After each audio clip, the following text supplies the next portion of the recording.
Hi, I'm Brian, and welcome to part 4 of my series, Bands Who Avoided the Second Album Curse, the sophomore slump, if you will.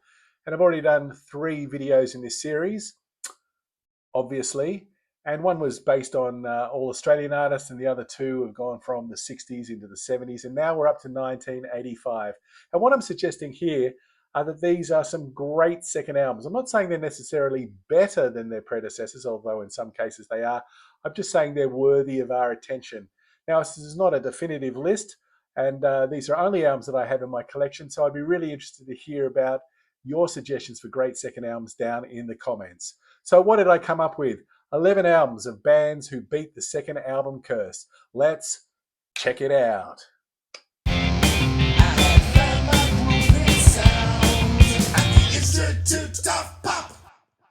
Let's begin with an album that I mentioned on the channel before, albeit briefly, and it is Solitude Standing by Suzanne Vega. And this album came out in 1987, and this is the 27 repress on A&M. And there's the back cover, and you open up, it's got a lovely gatefold there with Suzanne and the rest of the musicians. And this came 2 years after the debut. And the question must be asked, I suppose, how do you follow up a debut, particularly one which has Marlena on the wall, Small Blue Thing, Undertow on it? Well, you put out an album which has Tom's Diner, Luca, Solitude Standing on it. You increase the production level a little bit and add a touch of funk, and then you have an album which is every bit as good as the debut album, and I think just a little bit better. I'll never forget hearing Tom's Diner for the first time and being slightly disappointed and underwhelmed by it. But now I see it's a voyeuristic excursion into a momentary slice of life, and I think it's really cool. I love the lyrics. Oh, this rain, it will continue through the morning as I'm listening. To the bells of the cathedral, I am thinking of your voice. And of the midnight picnic, wow. Once upon a time, before the rain began, I finish up my coffee. It's time to catch the train. Really enjoy the Fancy Poultry section of Ironbound Fancy Poultry as well. I like the whole song. The groove of In the Eye is superb. And then the revelatory lyrics of Wooden Horse, and the mood that's established in that is quite ominous. Love the lyrics.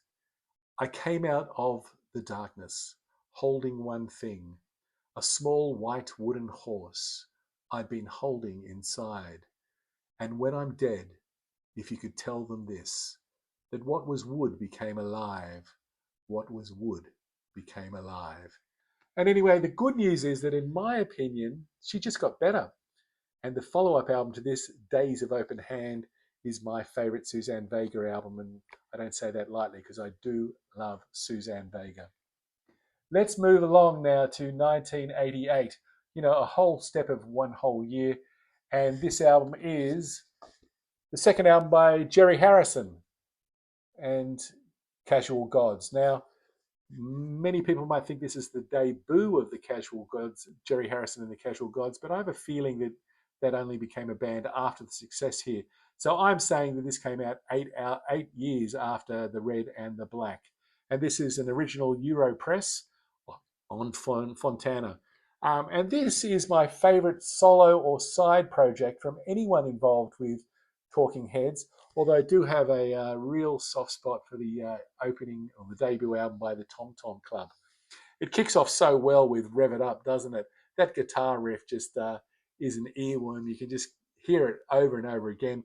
And I did, when I was playing music back in the day, play it over and over again in concert. Used to love jamming out on it. It's so good it makes you kind of forget that it's all just one funk groove over one chord. It's absolutely superb. And then the other great single on this album is Man with a Gun. And when I was in my 20s, my partner and I had this as our sort of our song. And I hope everybody's been there with a partner where this could be your song. Those who know. On a wire, a high wire, she likes to balance. On a knife, on a wire, this is living. Yeah, you can forget the rest. But I also do recommend to you the 12-inch version of this. It goes out to about 6 minutes, and it features the mercurial Chris Spedding on an extended guitar solo. Really brilliant. And it also has another wonderful song, which is not on the album, called Breakdown in the Passing Lane. So that's brilliant. We've also got songs on here like Are You Running, which is a funk groove, which could definitely fit into Talking Heads' Remain in Light. Same can be said for AKA Love, which is a little bit more twisted, maybe on the second side of Remain in Light. But maybe the big achievement here is Bobby, because that's a song again about being on a ledge, but this time we've got a jumper, and it's told from two perspectives. One, from the perspective of the person who's trying to talk down Bobby, and then secondly, from Bobby's perspective. And it's a really confronting, disturbing, paranoid section of music, and it's very, very scary. So it's great to see Jerry Harrison really go for that sort of dynamic towards the end of the album. It even finishes with the First Nations didgeridoo at the end, which led to the remix of the song as the Aboriginal mix. Pretty cool. We'd rather risk it all. Roll the dice, let them fall. They say we can't survive, but a love like this keeps me alive. If you know, you know. Let's head right on now to 1989, and we've got Dan Reed Network's Slam. And this came a year, there we go. This came a year after the debut, which was a sort of straight ahead rock album. But this one is quite a bit more funky. And of course, the reason for that is produced by Nile Rodgers and Dan Reed. And this album is a guilty pleasure, although I don't believe you should ever feel guilty about one of your pleasures, so long as you're not harming anybody. So I state it proudly. I love Slam by Dan Reed Network, and I was turned onto this album basically because I was watching 2 hours of music videos on a channel on a Sunday morning or a Saturday morning, and I saw the song, the video clip for Rainbow Child, and it was tinged with hippiness and that sort of psychedelic hue. And I thought, oh, I wonder whether we have a new psychedelic and neo-psychedelic band in the 1980s. So I went out and bought the album, and no, it's all sort of macho funk rock, done well, I'd have to say. And I bought it on cassette, and I proceeded to put it into my glove box, and it was only pulled out when I had nothing else to listen to. But I did play it, and I played it, and I played it, and all of a sudden those songs kept creeping into my ear, and I was singing along with it. It's a great album for having in the car. And let's face it, we've got a massive 1-2 punch with Make It Easy and Slam. Great songs to start off with. And if you want a little bit more encouragement, then listen to these songs. Doing the Love Thing, which is a wonderful sort of funk rock song. Sort of, it's not rapping, but in the Chili Pepper sort of vibe. And Under My Skin on side 2 is really cool as well. Now we stay in 1989 for one of my very favorite albums, and I don't listen to it that much because I'm so familiar with it, and that's Stan Ridgway's Mosquitos. And this is an original press from Australia in 1989. Now, I knew about Stan, of course, from Wall of Voodoo, and the first album, I think it was The Big Heat, with Camouflage and Drive She Said on it, was really cool. I mean, this guy's a great storyteller. And I went and saw him play in 1997 when he was supported by the Clouds.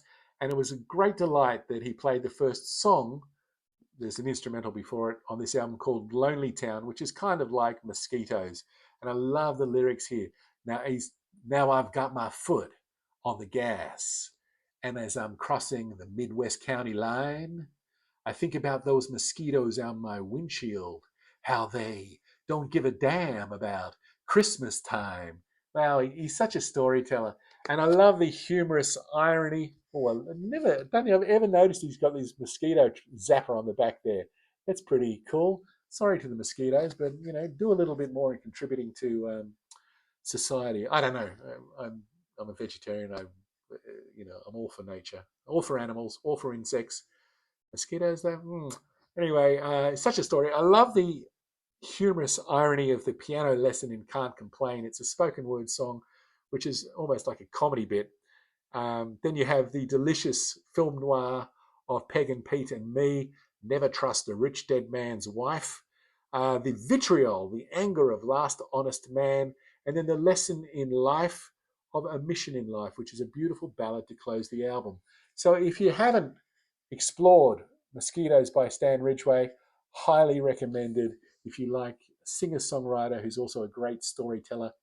It's sort of a David Lynch film noir Americana sort of feel to it. Really great album. I need to get some water. Back in a second.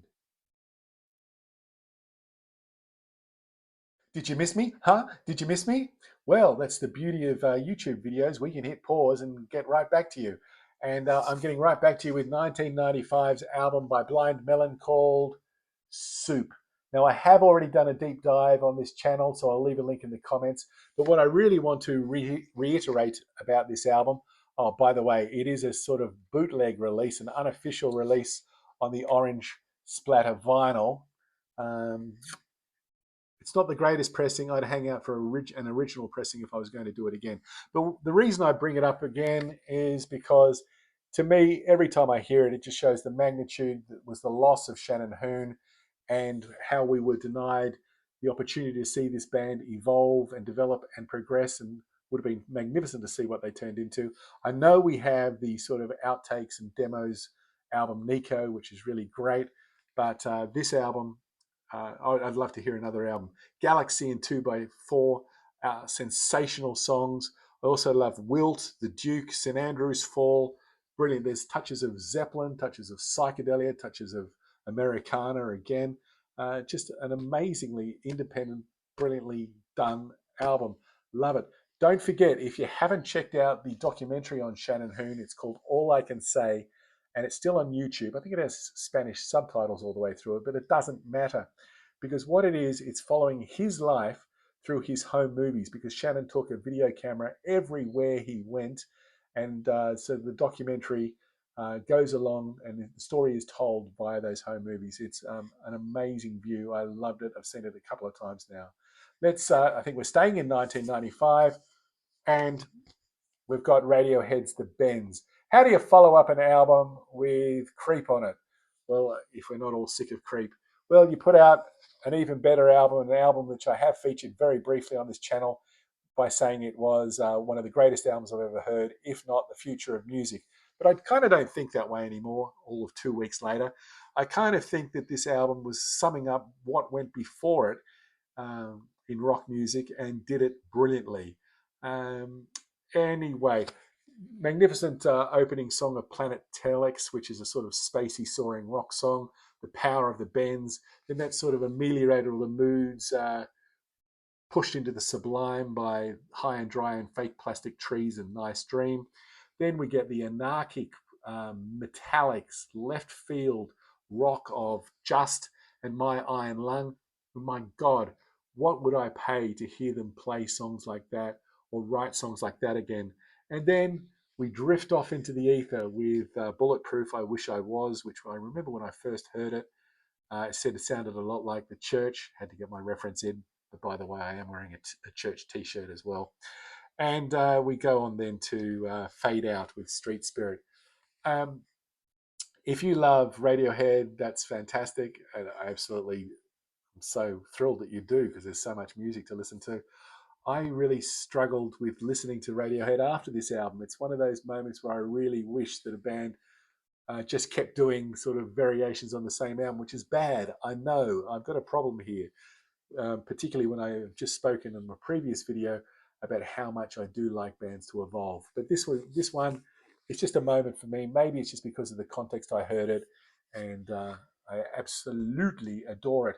Going forward now, 3 whole years, we're going to 1998, and almost need to lift weights to pick up this one, and it's Garbage's version 2.0, one of the most important albums in my life. This is the 2020 repress 2021 repress on BMG. It's pressed on 45 RPM, which I'm not a fan of. It sounds great, but I don't want to have to get up all the time to flip this records over. But it's a great pressing that BMG have put together. If I can open it up a little, we look through.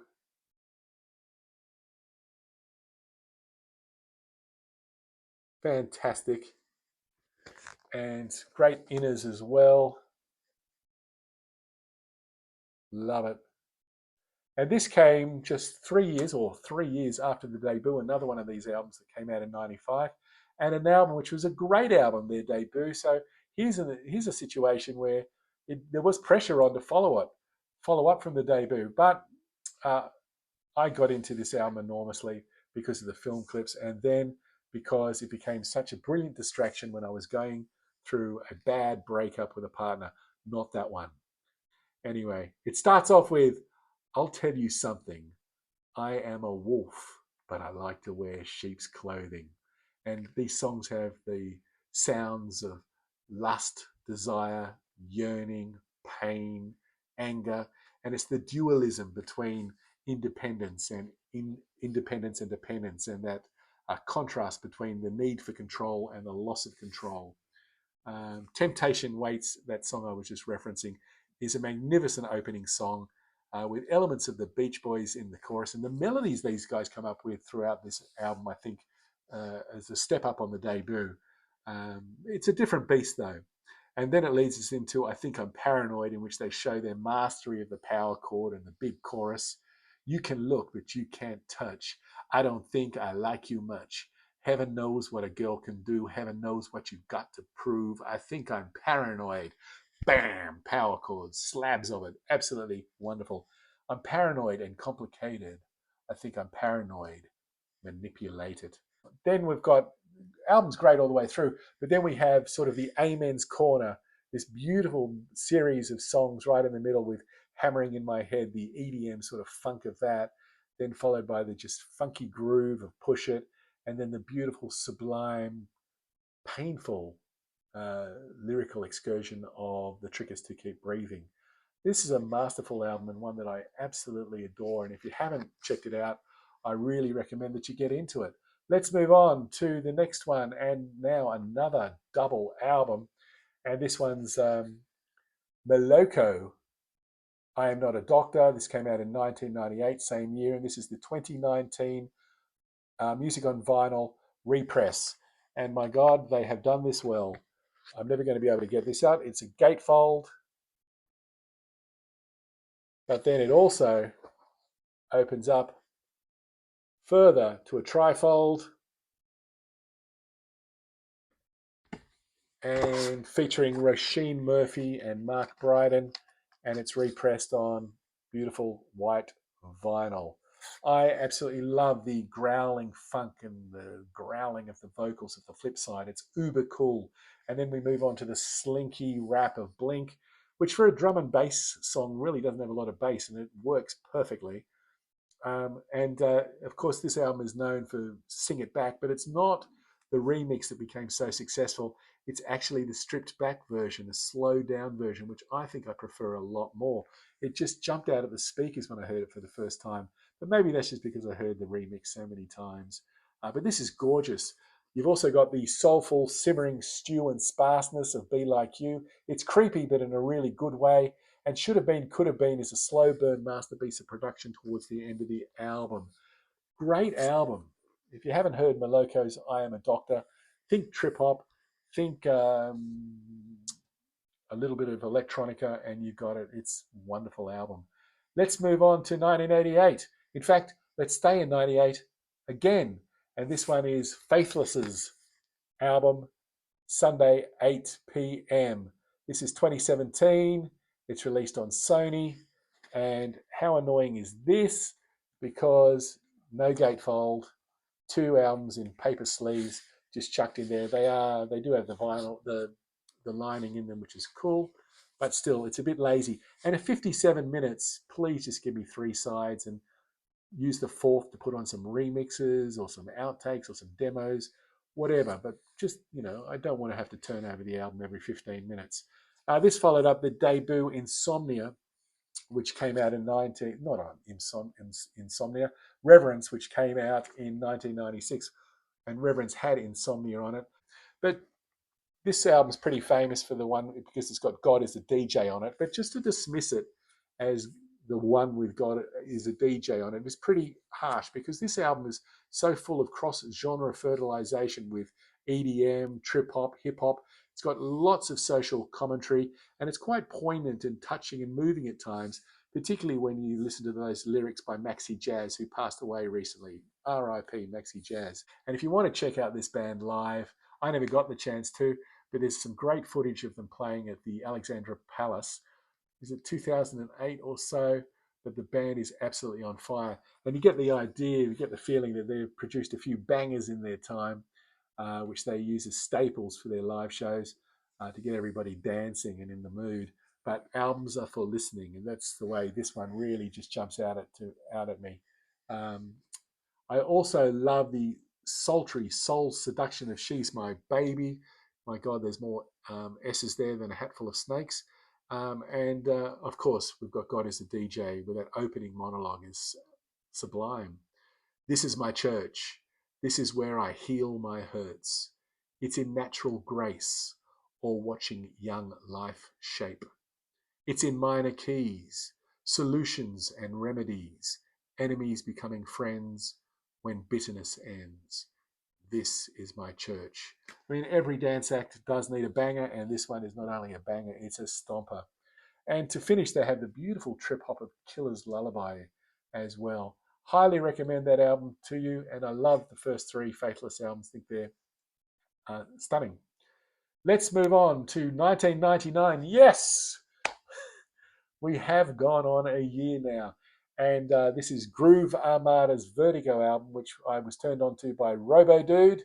And this is the 2017 Sony repress. And of course, that means there's no gatefold. There are some inner sleeves on this one, which are now upside down. How impressive is that? The preparation that's gone into the video, that I not only give you no gatefold, but upside down inner sleeves. Anyway, stunning album. Really love it. This is sort of groove, funk, moments of sublime, um, moments of electronica. And my favorite memory of this album was when I was flying from London to Chicago. And I arrived in Chicago, got off the plane, got my iPod out, and I did a search for all the songs on it which had the word Chicago in it. And I was expecting to play something like Sweet Home Chicago, but Chicago by Groove Armada came on. And there I was with my headphones on, having a great time as I sashayed towards customs and through customs, and it welcomed me into Chicago. How cool is that? Dusk, You and Me is sublime. It's the most sublime journey, and it's a trip into mellow. Some of these songs do belong on a dance floor. For example, a song like If Everybody Looked the Same doesn't work for me as well, just as a listening experience. But then you have others like Serve Chilled, which work in all environments. And who doesn't like I See You Baby? What a killer song that is. What a great sample, what a great riff, what a great song. A Private Interlude, which is now on side D, is all super slick funk. And then we have At the River, of course, which was included on the first album, but then used on this album as well. A great way to finish. So that's Groove Armada's Vertigo. Highly recommended if you're into that sort of music. And we're going to jump right along now to the second album by a band I was turned on to by my... Look at that impressive nature of my presentation skills. I'm showing you the back cover. Anyway, it was turned... I was turned onto this album, which is Warpaint's second album by my nephew, who knows a lot about music and is a DJ himself. And I didn't really know about them, but I'm certainly glad that I'm into them now. This is the 2014 original pressing on Rough Trade, and it was 4 years after their debut, The Fool. And we have great sleeves with lyrics and pictures of the band members on each one. And even better is, for a double album, is we look at side 4 and it's etched. So we've only got the 3 sides. Rough Trade, you've done me a great service there. Though think about putting on a few remixes or outtakes or demos onto the 4th one. Still, I love the fact we've got basically 20 minutes aside. They set out their agenda right from the start with intro and Keep It Healthy, and we give us a sublime mixture of shoegaze and dream pop. Love Us to Die, I suppose, would be one of the biggest songs on the album, but Biggie is the one I love. It's All Divine Beauty, and I hear elements of Portishead, Slow Dive in here. It's absolutely lovely. And then another great song is Disco Very, or Discovery, and it's got a real siren-esque funk to this one. A siren-esque funk, you know you're going to be sailing towards the rocks, and you really shouldn't, but you got to keep going. And that's one of the things I would say about this album. It's kind of got a spooky vibe to it at times, like, almost like Macbeth and the Three Witches. They're calling you, and you know you shouldn't go there, but you're going to, and it's going to end up in your doom. Well, this album doesn't end up in your doom. It ends up with a beautiful three-sided album on Rough Trade, which I really love, and CC is a wonderful song towards the end of the album, which has exquisite harmonies and really enforce the enchanting nature of this album. So there's 11 albums by bands who I believe beat the second album curse. What are some of your favorite second albums, particularly from 1985 onwards? Because there's a whole heap of years that I've missed out on here, and you can pretty much tell 1995 and 1998 were big years for me. I hope you've got a lot of pleasure, even guilty pleasure, out of watching this video. And don't forget that if music of any size, shape, style, substance, or sound, or S's, or snakes gives you pleasure, then who am I to argue with your opinion? If you've enjoyed this video, please give me a like. That sounded so desperate, but doesn't matter. And while you're at it, why not hit the subscribe button? Because you know you want to. Until next time, my name's Brian. I hope you're doing really well. Stay cool, and bye now.